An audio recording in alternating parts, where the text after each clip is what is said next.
everybody, and welcome to Digium Live. I'm your host, Brian Ferguson, and today I am joined by the Asterisk Worldwide Community Director, David Duffett. David, welcome. Well, hello there. Thank you for having me along today. Good. It's great to have you. We get the opportunity to have David here a few times a year to the spiritual home of Asterisk, and we're really excited to have you with us. I'm equally excited to be here, especially in this training room. Because, right, yeah, we're here in the Digium training room. I've been involved in Asterisk training for getting on for 10 years now, and I feel real at home here. Good. So yeah, there's a training going on right now, so we're there at lunch, and we're going to get a chance to talk to you, so we're excited.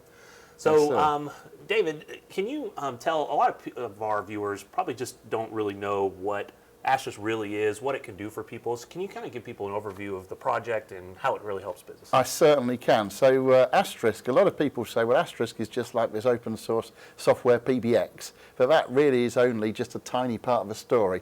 Asterisk is actually the most powerful, the most flexible, the most widely deployed open source communications platform in the world, bar none. Nice. And it can be configured to do many, many different things. A lot of times we do configure it to be just a regular old PBX. However, it's often used in other scenarios. There's a case study that we looked at in the Philippines where there's a system handling 42 million calls a week, and there it's just fulfilling kind of voicemail duties inside a mobile network. So you can use it pretty much whatever you want. The key things are it's open source, and it's just a massively deployed communications platform. Okay, great. So what also a lot of people don't know about is how Digium kind of gets involved in that. So can you kind of tell the Digium story and kind of how Digium and Asterisk fit together? I can, yes. So when Mark Spencer created Asterisk back in 1999, some 16 years ago now, it was a while, just 2 or 3 years before he realized the potential of this huge open source project.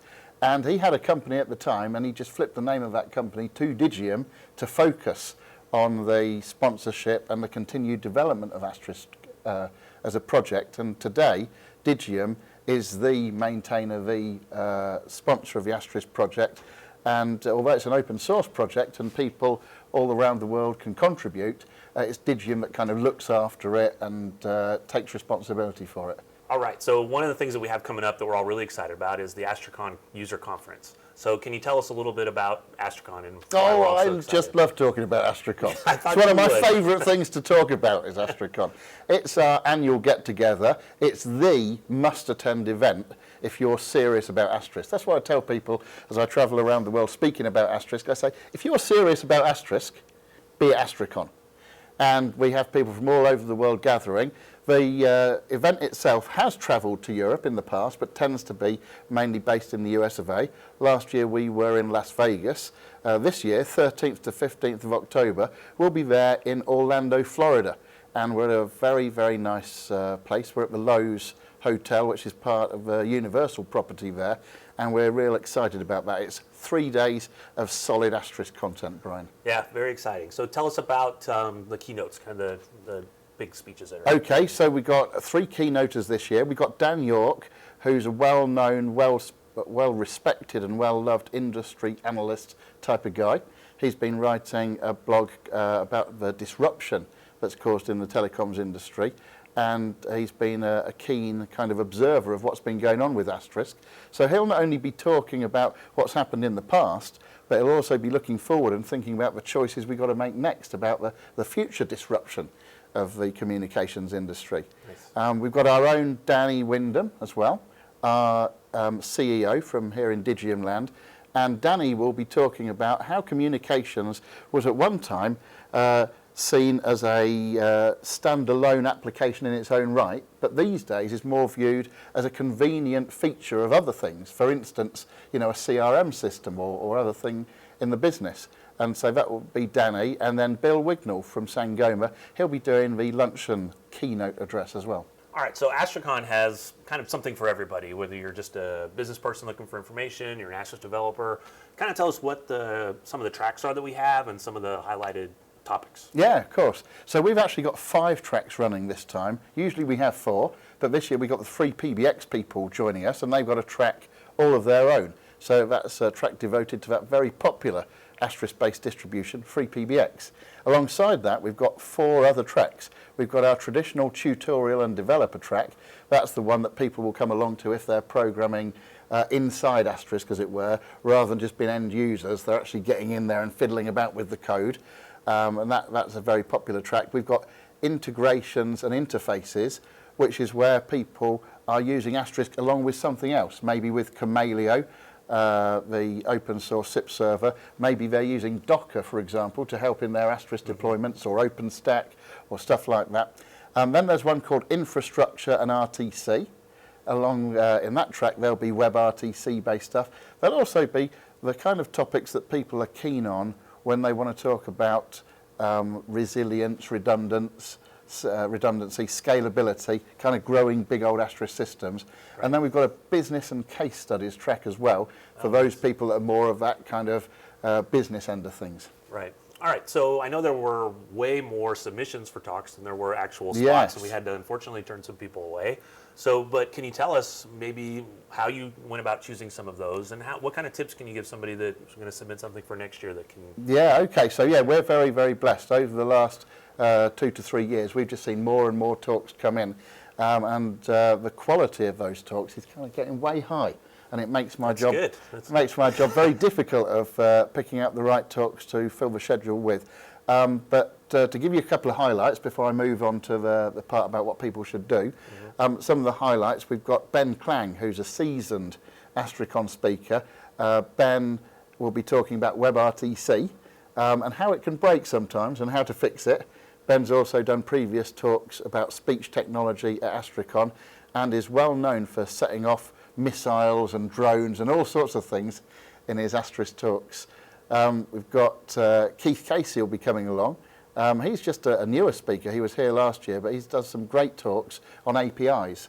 And of course, one of the great things about Asterisk is you don't have to be an Asterisk expert to use it. You can write in your home programming language, whether that's PHP or Perl, and just come in through an interface like the AMI or the ARI.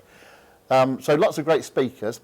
Thinking about what people need to do to make a successful submission, well, start with just the basics, a title. Having a great title, an eye-catching title.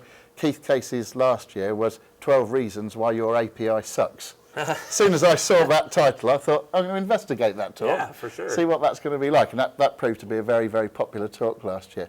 But so having a great title, having a good description, but very importantly is a practical element. Those people that are coming along and just want to kind of talk, rather than go through stuff that they've done, give real-life coding examples, set off missiles, flip drones, all that kind of stuff.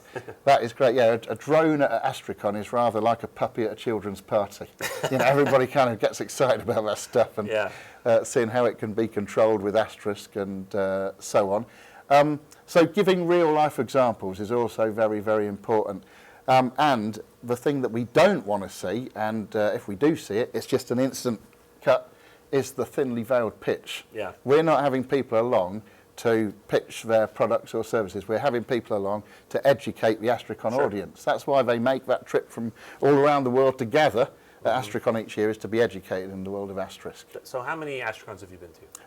My first one was 2006. 2006. So this will be my 10th AstriCon, I guess. All right. Well, happy 10-year anniversary. Thank you very much. So what is your favorite thing about AstriCon? What makes you excited about wanting to go every single year? Do you know, there's so many good things, but I think it actually boils down to the people and all the informal conversations. Russell Bryant gave us a great little phrase when we were talking on Asterisk Live about that. He was talking about the hallway trek. You know, when people are just out there talking. And it is those conversations, those things that you discuss, and some of the informalities. Of course, the keynote's great. Everybody gets excited about the keynotes. We're also very excited about the number of sessions, and I try and personally get into each and every session, which is not always possible because we've got well over 50 this year. Yeah. But yeah, it's the informal talks, it's the kind of after the main schedule is finished, having a chat, maybe in the bar or over dinner, that kind of stuff. Yeah. All right. So can you tell the audience, where do you go to find more information about AstriCon, and how do you get signed up? Well, the great place to go is www.astricon.net. All of the information is there. You can sign up for your pass there. And also we have a very special pass called the Diamond Pass, which is for when people want to bring a number of colleagues with them. Now, when you look at the schedule, it's kind of a bit mind-boggling because you see a talk that you're really interested in, and then you look along and you think, boy, there's another 2 or 3 talks that I would really love to go to. Right. And so more and more people are bringing a number of colleagues with them so they can kind of capture it all in real time. Of course, those attendees who just show up singly get to watch the videos afterwards, so people don't need to miss out on that. But AstriCon.net is the place to go. That has everything, and we'll look forward to seeing you there. All right, great. Well, we're really excited about AstriCon. Hopefully all of you guys can come, and we'll look forward to meeting you in Orlando.